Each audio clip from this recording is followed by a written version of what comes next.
আসসালামু আলাইকুম। আশা করি সবাই অনেক ভালো আছেন। আলহামদুলিল্লাহ আমি অনেক ভালো আছি।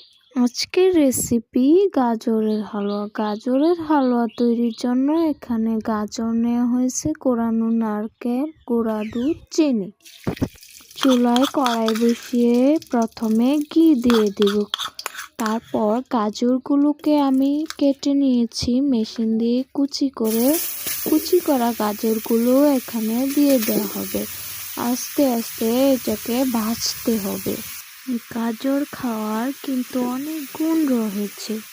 গাজরে রয়েছে পর্যাপ্ত পরিমাণে বিটা ক্যারোটিন, ভিটামিন এ, যা চোখের রাতকানা রোগ থেকে বাঁচায়। বয়স বৃদ্ধির সাথে সাথে আমাদের শরীরের কোষগুলো নষ্ট হতে থাকে।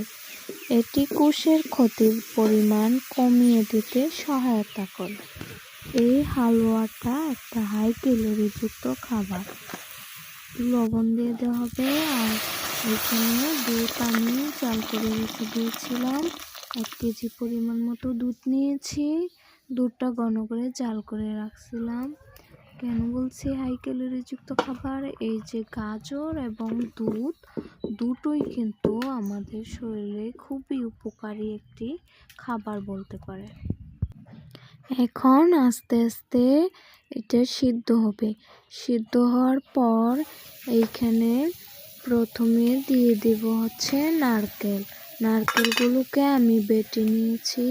তারপর দিয়ে দেওয়া হবে চিনি। তারপরে এখানে গুঁড়া দুধ দিয়ে দেওয়া হবে।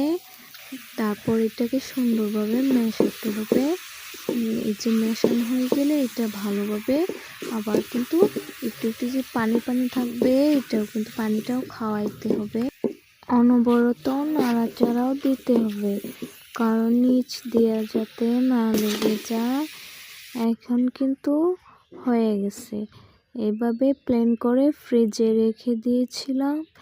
এখন এইটার উপরে হালকা গুঁড়া দুধ দিয়ে তারপর এটাকে সুন্দরভাবে শেপ দিয়ে কিন্তু কেটে নেওয়া হইতাছে।